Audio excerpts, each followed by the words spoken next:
ashira imumu tuzashira imumu. Nshuti mwene data, tuguhaye ikaze kuri urubuga rwacu rwa Byuka Torero, aho dusanga ijambo ry'Imana ridufasha guhembuka no kongera kugira ubusabane n'Imana. Hanyuma rero uhawe ikaze muri uyu mwanya, kandi Imana iduhana umugisha.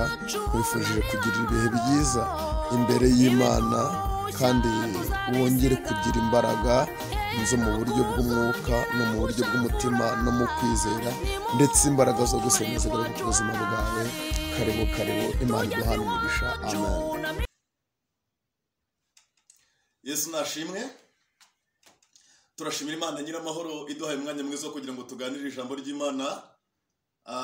Izina ryo nirihabwe icyubahiro cyane, kandi namwe turabashimiye bene data batandukanye bakunda gukurikirana ibiganiro byacu kuri iyi televiziyo ya Byuka Torero. Ni televiziyo yawe, ni televiziyo yanjye, ni televiziyo yacu. Hanyuma rero Imana ikomeze kubaha umugisha. N'ahantu wasanga amagambo y'Imana, ibiganiro bitandukanye bishingiye ku ijambo ry'Imana, iby'Imana yakoze bigufasha guhembuka no kongera kugira ubusabane n'Imana yacu. Izina ry'Imana rishyirwe hejuru cyane. Uhereye kera kose iyo Imana yahamagaraga abantu yarabakoreshaga, cyangwa se iby'Imana yagambiraga gukora yakoreshaga abantu. Yesu yavuze ijambo ryiza, aravuga ngo nimugende mu mahanga yose mwigisha abaremwe kwitondera ibyo nabategetse. Aravuga ngo ndi kumwe namwe kugeza ku mpera z'isi. Imana ishimwe. Mu gihe cya Mose Imana yakoranye nawe, mu gihe cya Dawidi Imana yakoranye nawe, mu gihe cya Samusoni Imana yakoranye nawe. Nawe iki ni igihe cyawe cyo kugira ngo ukorane n'Imana. Imana yatabwe icyubahiro cyane. Mana data twese uri mu ijuru, Mana ifite imbaraga n'ubutware n'ubushobozi, tugushimiye ko uduhaye umwanya mwiza wo kugira ngo tumve ijambo ryawe. Reka urikurikirane mwene data mushiki wacu, ufashe umwanya wo kugira ngo ryumve arikurikirane. Reka habwe umugisha n'Imana. Reka umurambureho ikiganza cyawe cy'imbaraga, kandi akurwe mu ntege nkeya ahabwe imbaraga nyinshi, ageraho Imana imushaka, mu izina rya Yesu Kristo. Amen. Reka dusome ijambo ry'Imana riri mu gitabo cy'Abacamanza ibice 6, umurongo ni uwa 12. Haravuze ngo marayika w'Uwiteka aramubonekera aramubwira ati, Uwiteka ari kumwe nawe, wa munyembaraga we ugira ubutwari. Gideyoni aramusubiza ati, mutware, niba Uwiteka ari kumwe natwe, ni iki gituma ibyo byose bitubaho? N'imirimo ye yose itangaza irihe? Iyo basogokuruza batubwiye ngo Uwiteka niwe wadukuye muri Egiputa, ariko noneho Uwiteka yaradutaye, yatugabije Abamidiyani. Nuko Uwiteka aramwitegereza aramubwira ati, genda uko izo mbaraga zawe zingana, ukiza Abisiraheli amaboko y'Abamidiyani, sinjye ugutumye. 16.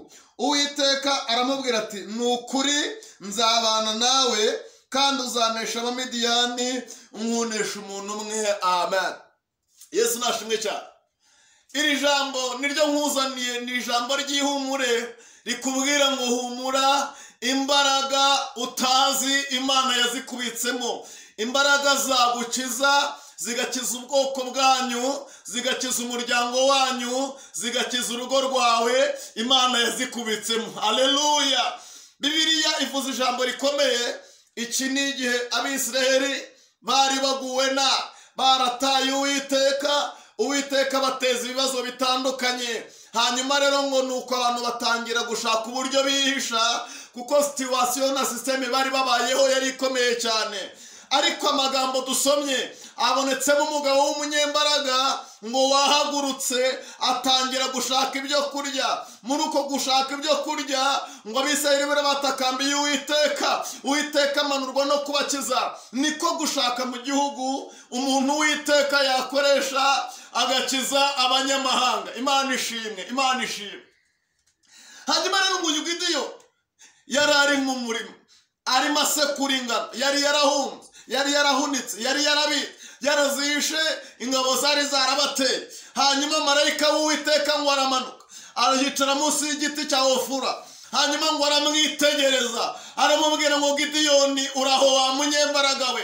Gideyoni yumvika iyo ndamutso imutera ubwo, aribaza ngo byashoboka gute, naba umunyembaraga gute, n'agahinda dufite n'ibyago dufite, iyo nza kuzigira mba nararwaniriye ubwoko bwacu, iyo nza kuzigira mba narakoze ibi ngibi. Ariko ntiyarazi ko imbaraga zakiza Abisirayeli Imana yazimubitsemo, ntiyarazi ko imbaraga zamuhesha amahoro Imana yazimubitsemo. Nari nkubwiye iki? Nari nkubwiye ngo wikwipinga, wikisuzugura, nawe Imana yagukoresha ukazana impinduka. Izina ry'Imana rikirwe hejuru cyane. Nawe Imana yagukoresha ubuzima bwawe bugahinduka, nawe Imana yagukoresha umuryango wawe ukabona amahoro. Wowe emerera Uwiteka. Gideyoni aravuga ngo ntabwo mbyumvishe kubera impamvu imwe. Ijambo rya mbere, umuryango wacu ni umuryango woroheje n'uwo kwa Manase.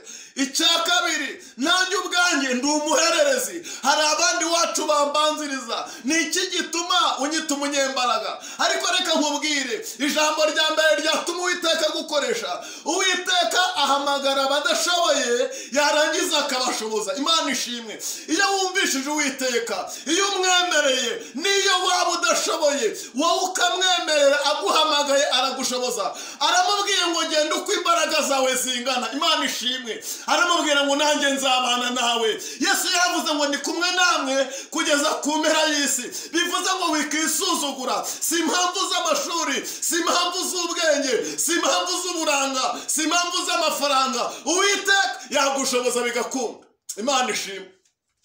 Jambo turimo tuganira hano ngo humura, imbaraga zagukiza zigakiza igihugu n'umuryango wanyu Imana yazikubitsemo. Imbaraga utazi Imana yazikubitsemo. Gideyoni arongera komplaninga, aravuga ati ntabwo n'ubu nabyumva. Imana iramubwira ngo umva yewe Gideyoni we, mbese sindi Uwiteka ubigutegetse? Genda ngushyizemo imbaraga zizatuma Abamidiyani ubanesha nkunesha umuntu umwe. Imana ishimwe.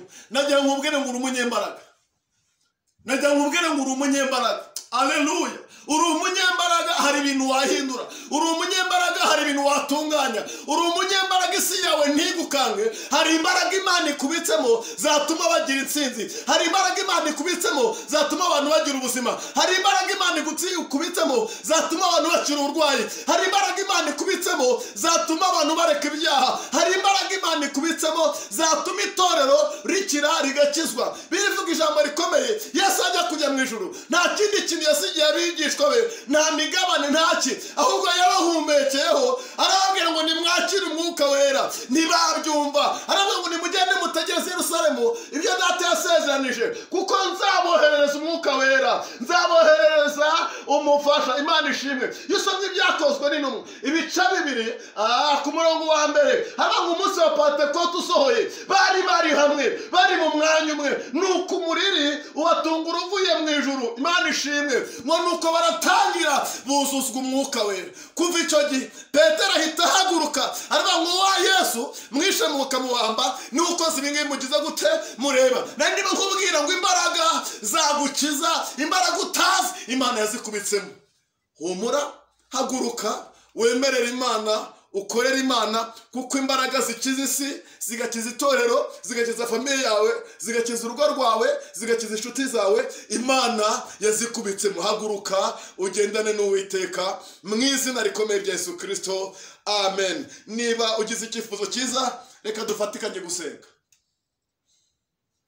Mana nyiringabo, Mana ifite imbaraga n'imbabazi nyinshi, sengeye bene data bari imbere yawe,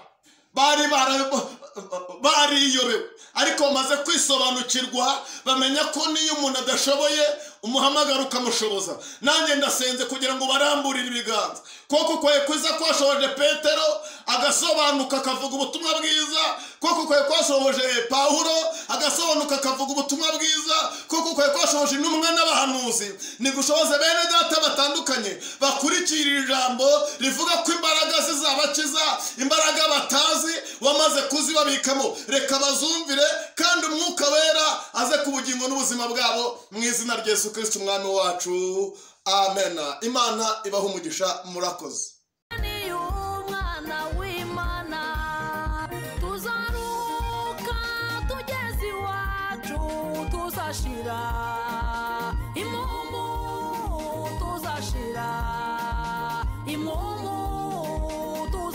tuzashira imumu tuzashira